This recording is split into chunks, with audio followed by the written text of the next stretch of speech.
Un traité signé en 1915 a autorisé l'Italie à accroître ses ambitions dans cette région de la Corne de l'Afrique. Et son appétit n'a cessé de grandir dans les décennies qui ont suivi. Cet appétit, Mussolini va vouloir le satisfaire avec son projet de l'Africa Orientale Italiana.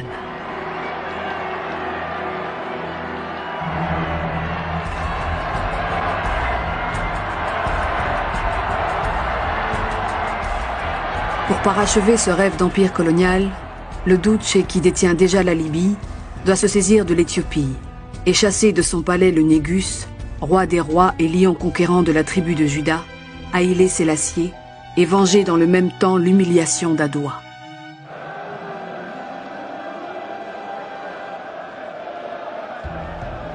Le Négus se prépare à faire face avec le soutien d'officiers qui lui restent fidèles.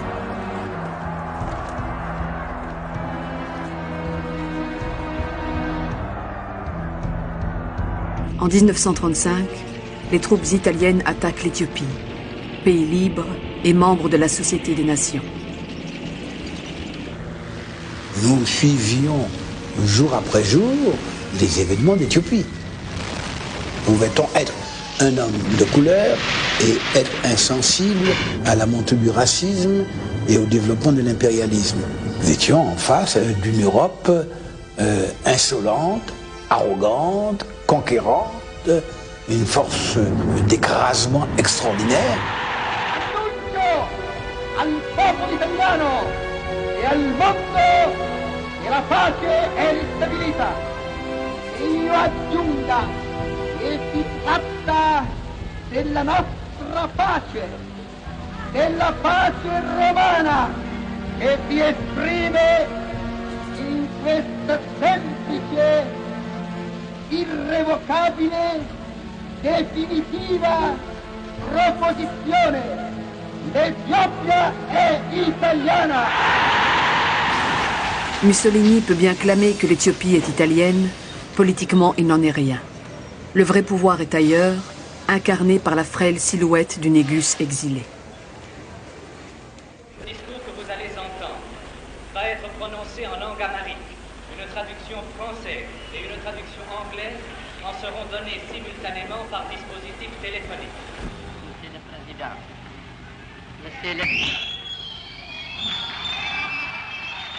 Haïlé Sélassié oppose son calme et sa dignité au sifflet des fascistes. Les Italiens sont les seuls à le huer, les seuls à vouloir l'empêcher de parler. Il parlera.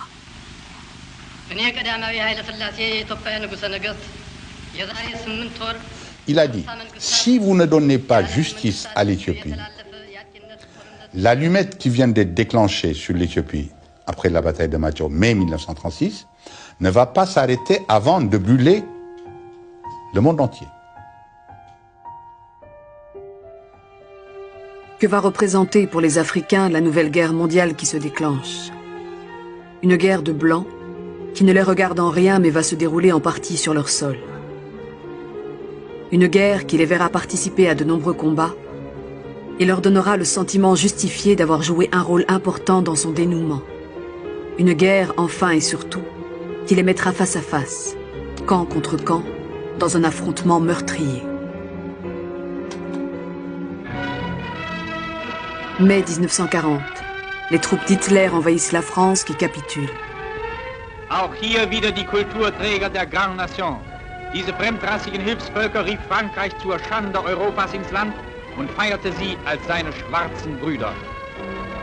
Des propos déjà entendus lors de l'occupation de la Ruhr en 1923, quand la propagande allemande se déchaînait contre la honte noire de l'armée française.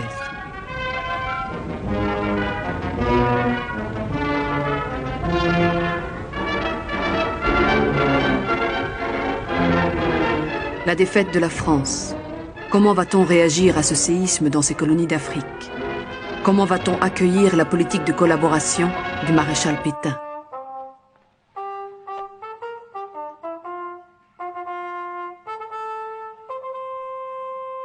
Maréchal Pétain. Maréchal Pétain. Connais pas Maréchal Pétain? Non, connais pas. Grand chef, commande Afrique tout. Commande tout. Maréchal Pétain. Commande papa, moi, maman, moi? Oui, Maréchal Pétain. Commande lieutenant, adjudant, capral, tout. Bon, commande papa moi, maman moi, commande moi. Au cours du couillon.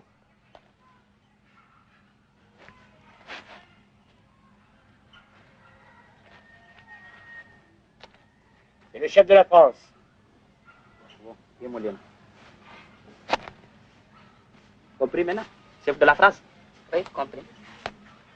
Gouverneur du Tchad, le Guyanais Félix Éboué se rallie à la France libre dès le mois d'août. Ce geste décisif va faire basculer dans les semaines qui suivent la totalité des pays de l'Afrique équatoriale et le Cameroun. Nommé gouverneur général de l'AEF par De Gaulle, Félix Éboué est le premier noir, et qui plus est descendant d'esclaves, à accéder au poste le plus élevé de l'administration coloniale. Jamais les colonies françaises n'avaient eu à jouer un rôle de cette importance. Elles sont, écrit le général de Gaulle, le creuset de la France libre et le point de départ d'une reconquête française de l'Europe.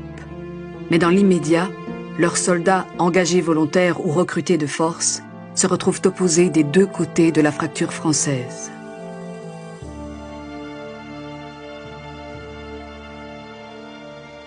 Ainsi, une partie de la force noire demeure sous la coupe de l'État français, c'est-à-dire du maréchal Pétain et des gouverneurs généraux qui lui sont restés fidèles.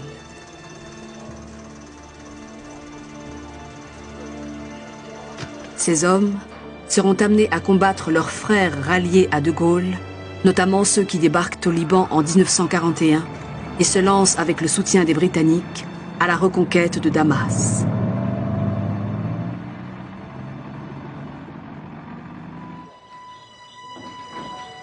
Si les Alliés peuvent avancer sur tous les fronts à la fois, en Europe, en Asie et en Afrique, c'est qu'ils ont accès en toute sécurité à des matières premières que la guerre a rendues inexploitables chez eux, mais qui abondent en Afrique, où ils développent les transports nécessaires pour les acheminer.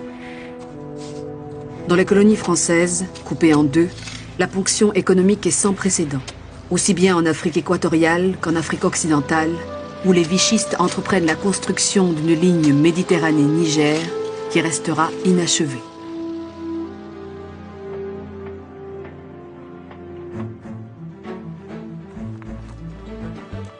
La bataille en Afrique orientale illustre l'intensité de l'affrontement entre troupes noires.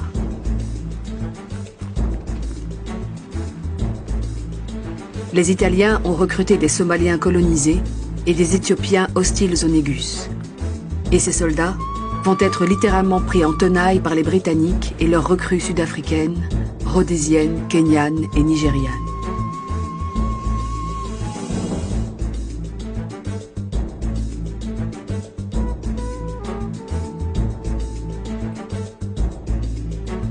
I remember in King's College, Lagos, there were activities there among the secondary school politicized individuals, which were geared towards the termination of colonial imposition on the West African colonies. And not only were they arrested, some of them were shipped off to the war, just as a kind of punishment. And it affected the relationship between the nationalist leaders and the colonial powers, because the nationalists were questioning, is this our war? What is our business with this war going on between some European nations who competed not only in despoiling the colonies of human material for centuries during the slave trade, but are continue to appropriate the resources of those colonies for their own purposes. And so they were asking the question, what is our business with the war?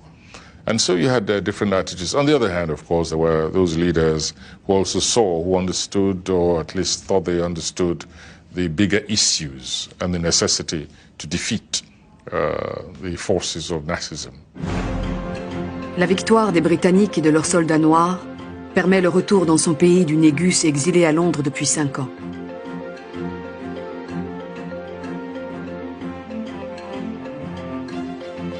Le roi des rois reprend possession de sa capitale, Addis Abeba, et redonne confiance par son exemple à tout un peuple, et même au-delà. People to see this throughout the world, we realize that even in the 20th century, with faith, courage, and a just cause, David will still beat Goliath. Un an plus tard, les Britanniques, avec les mêmes soldats noirs issus de leur colonie, débarquent à Madagascar. Pour y affronter et pour y vaincre, les forces françaises restaient fidèles à Vichy. Ce n'est pas vraiment cette présence anglaise qui a laissé plus de traces à Madagascar, mais la confrontation entre les tirailleurs français, que les Malgaches appelaient les Sénégalais, et les tirailleurs anglais, qui étaient les Zoulous. Et c'était quelque chose d'assez choquant pour la population malgache de voir des Blancs, en fait, des Anglais et des Français, faire se battre des Noirs. Et de se dire que les Blancs, ils mènent leur guerre à travers les Noirs. Enlève-moi toutes les affiches de Pétain. Colle celle-ci à la place. C'est lui, le nouveau chef de la France. Un général de brigade. 1942. L'Afrique occidentale française entre dans la guerre après son ralliement à la France libre. Un ralliement d'importance pour les troupes coloniales. Ils mettent un terme à leurs affrontements des deux côtés de la fracture française. Sergent, oui? C'est quoi ça? C'est Louis de Gaulle. Le général de brigade. 2 étoiles. C'est le nouveau chef de la France. Lui, 2 étoiles? Oui. Maréchal, combien d'étoiles? 7 étoiles. Et lui commande la France maintenant? Oui.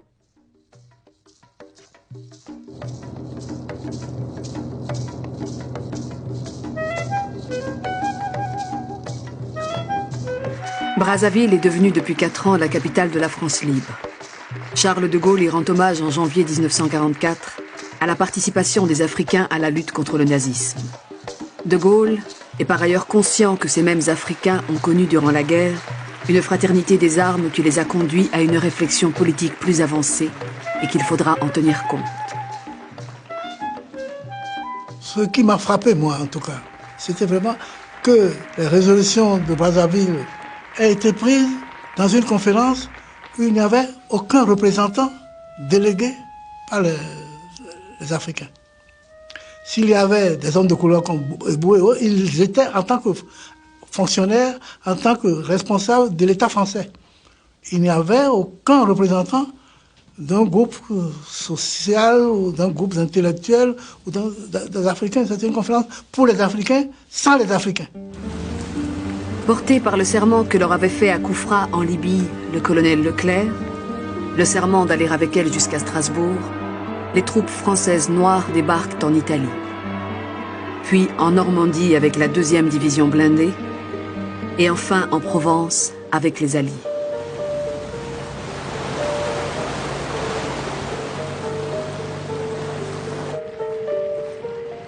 Les troupes noires qui avaient été sur tous les fronts, à partir de 1944, on les a dégagées de certaines zones au nom du blanchiment des troupes. Parce qu'on ne souhaitait pas que les troupes noires puissent jouer de grands rôles dans des actes de libération de la France. On voulait bien indiquer que c'est les Français qui ont libéré la France, mais sans les troupes noires. Cela a été vécu comme une espèce de frustration. Donc, certains sont retournés vraiment l'amertume au cœur.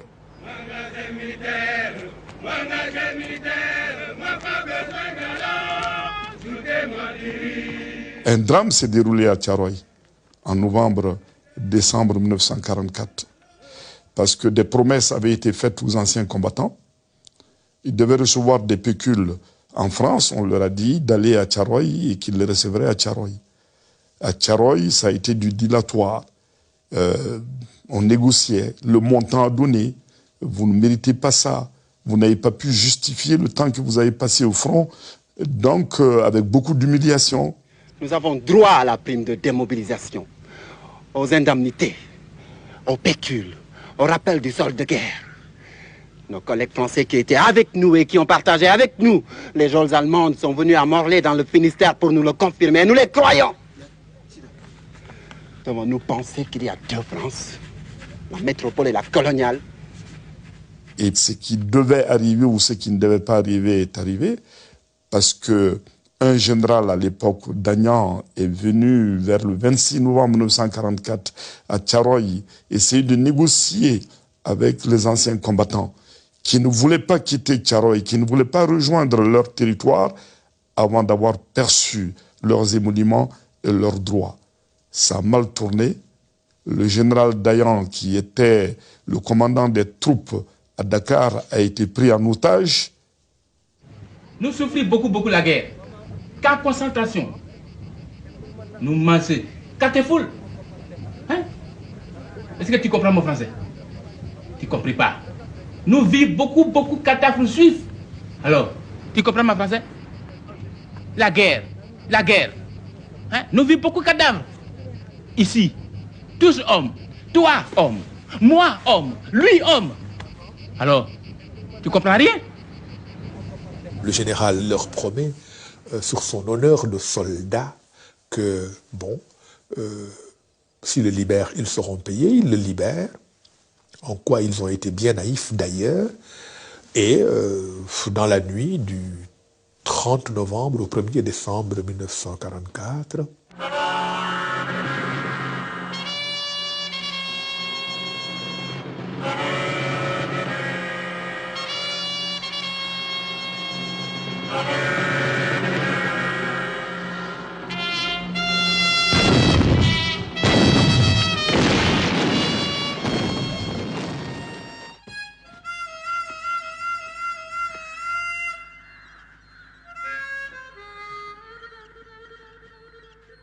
Tcharoy devient un lieu symbolique de la contestation anticoloniale.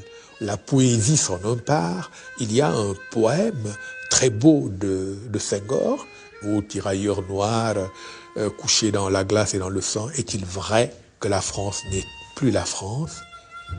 Est-il vrai que l'ennemi lui a dérobé son visage, etc.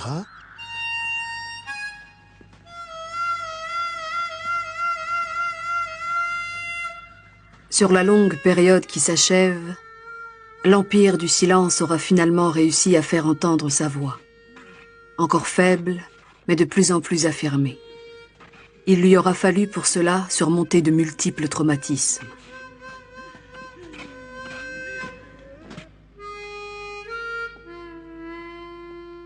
Au crépuscule de l'homme blanc qui se précise, va répondre l'ouragan africain.